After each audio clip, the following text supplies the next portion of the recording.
ಈಗ ಮೊಸಪ್ಪು ಹೇಗೆ ಮಾಡೋದು ಅಂತ ಹೇಳ್ಕೊಡ್ತಾ ಇದ್ದೀನಿ.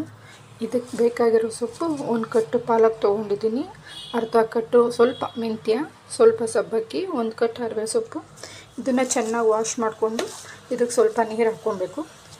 ಇದ್ರ ಜೊತೆಗೆ ಒಂದು ಸಣ್ಣ ಪಾತ್ರೆ ಇಟ್ಕೊಂಡು ಇದಕ್ಕೆ ಒಂದು ಕಪ್ನಷ್ಟು ಸ್ವಲ್ಪ ಬೇಳೆ, ಒಂದು ಕಪ್ಪಷ್ಟು ಬೇಳೆ, ಒಂದು ಈರುಳ್ಳಿ, 2 ಟೊಮೆಟೊ, ಒಂದು ಸಣ್ಣ ಬೆಳ್ಳುಳ್ಳಿ ಮತ್ತು ಒಂದು 5ರಿಂದ 6 ಕೆಂಪು ಮೆಣಸಿನ್ಕಾಯಿ ಹಾಕ್ಕೊಂಡು ಇದಕ್ಕೆ ಸ್ವಲ್ಪ ನೀರು ಹಾಕ್ಕೊಂಡು ಇದ್ರ ಜೊತೆನೆ 1 ಅಥವಾ 2 ಕೂಗಿಸ್ಕೊಬೇಕು.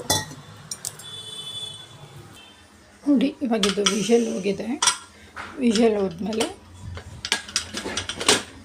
ನೋಡಿ ಈ ಥರ ಎಲ್ಲ ನೀಟಾಗಿ ಬೆಂದಿರುತ್ತೆ. ಅದನ್ನು ತಗೊಂಡು ತಣ್ಣಗಾದಮೇಲೆ ಮಿಕ್ಸಿಗೆ ಹಾಕ್ಕೊಂಡು ರುಬ್ಕೊಬೇಕು. ನಾನು ಹೇಗೆ ಅಂತ ತೋರಿಸ್ತೀನಿ, ಏನೇನು ಹಾಕ್ಕೊಬೇಕು ರುಬ್ಬಕ್ಕೆ ಅಂತ. ಸೊಪ್ಪನ್ನ ಈ ಥರ ತೆಗೆದಿಟ್ಕೊಂಡು ಇದು ತಣ್ಣಗಾಗೋವರೆಗೂ ಹಾಗೆ ಬಿಡಬೇಕು. ಅದಾದಮೇಲೆ ನಾವು ರುಬ್ಬಿಟ್ಟಿರೋ ಮಸಾಲೆ ಜೊತೆ ಸೊಪ್ಪನ್ನ ಹಾಕಿ ಬೇಯಿಸ್ಕೊಬೇಕು.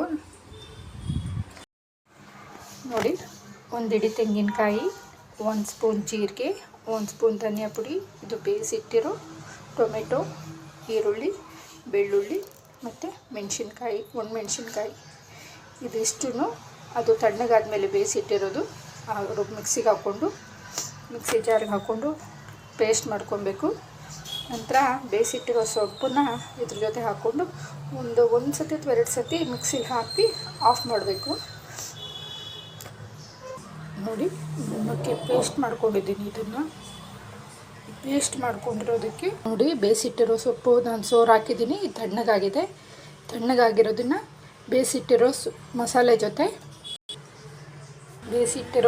ಜೊತೆ ಹಾಕ್ಕೊಂಡು ಇದು ಒಂದೇ 1-2 ಸುತ್ತು ರುಬ್ಕೊಬೇಕು. ನೋಡಿ, ಈ ಥರ ಪೇಸ್ಟ್ ಆಗುತ್ತೆ. ನೀವು ನೋಡ್ತಿದ್ದೀರಲ್ವ, ಮಸಾಲೆ ಜೊತೆ ರುಬ್ಕೊಂಡಿದ್ದು ಈ ಥರ ಪೇಸ್ಟ್ ಆಗುತ್ತೆ. ಇದನ್ನು ನೆಕ್ಸ್ಟ್ ನಾವು ಏನು ಸೊಪ್ಪನ್ನ ನಾವು ಬಸ್ಕೊಂಡಿರ್ತೀವೋ, ಸೋರು ಹಾಕಿರ್ತೀವೋ ಆ ನೀರಿಗೇ ಬೇಯಿಸಿಟ್ಟಿರೋ ಬೇಳೆ ಮತ್ತು ಈ ರುಬ್ಬಿಟ್ಟಿರೋದು ಮಸಾಲೆನ ಕುಕ್ಕರ್ಗೆ ಹಾಕ್ಕೊಬೇಕು. ನೋಡಿ, ರುಬ್ಬಿರೋದನ್ನು ಇದಕ್ಕೆ ಈ ಥರ ಹಾಕ್ಕೊಂಡು ಚೆನ್ನಾಗಿ ಮಿಕ್ಸ್ ಮಾಡಿ ನಿಮ್ಗೆ ಎಷ್ಟು ತೆಳ್ಳಗೆ ಬೇಕಾ ಗಟ್ಟಿಗೆ ಬೇಕಾ ಹಾಕ್ಕೊಂಡು ರುಚಿಗೆ ತಕ್ಕಷ್ಟು ಉಪ್ಪು ಹಾಕ್ಕೊಬೇಕು. ಉಪ್ಪು ಹಾಕ್ಕೊಂಡು ಇದು ಚೆನ್ನಾಗಿ ಮಳ್ಳಿದ್ಮೇಲೆ ಇದಕ್ಕೆ ಆನಿಯನ್, ಕರಿಬೇವಿನ ಸೊಪ್ಪು ಮತ್ತು ಸಾಸಿವೆ ಒಗ್ಗರಣೆ ಕೊಟ್ಟು ಇದು ಚೆನ್ನಾಗಿ ಮಳ್ಳಿಸ್ಬೇಕು. ಮಳ್ಳಿಸಾದ್ಮೇಲೆ ಇದಕ್ಕೆ ಒಗ್ಗರಣೆ ಹಾಕಿದ್ರೆ ತಿನ್ನೋದಕ್ಕೆ ತುಂಬ ರುಚಿಯಾಗಿರುತ್ತೆ. ಖಂಡಿತ ನೀವು ಒಂದು ಸತಿ ಮಾಡಿ ಟ್ರೈ ಮಾಡಿ ಹೇಗಿದೆ ಅಂತ ಹೇಳಿ, ಆಯಿತಾ? ಇದು ಮೊಸಪ್ಪಿಗೆ ಒಗ್ಗರಣೆ ಕೊಡೋದಕ್ಕೆ ಸಾಸಿವೆ 1 ಸ್ಪೂನು, 1 ಈರುಳ್ಳಿ, ಕರಿಬೇವಿನ ಸೊಪ್ಪು ಇದಿಷ್ಟು ಒಗ್ಗರಣೆ ಮಾಡಿ ಮೊಸಪ್ಪಿಗೆ ಲಾಸ್ಟಲ್ಲಿ ಕೊನೆಯಲ್ಲಿ ಹಾಕ್ಕೊಬೇಕು. ನೋಡಿ, ಈಗ ಮೊಸಪ್ಪು ರೆಡಿಯಾಗಿದೆ. ಇದು ಮುದ್ದೆ ಜೊತೆ, ಅನ್ನದ ಜೊತೆ ತುಂಬ ಚೆನ್ನಾಗಿರುತ್ತೆ. ನೀವು ಒಂದು ಸತಿ ಟ್ರೈ ಮಾಡಿ. Thank you.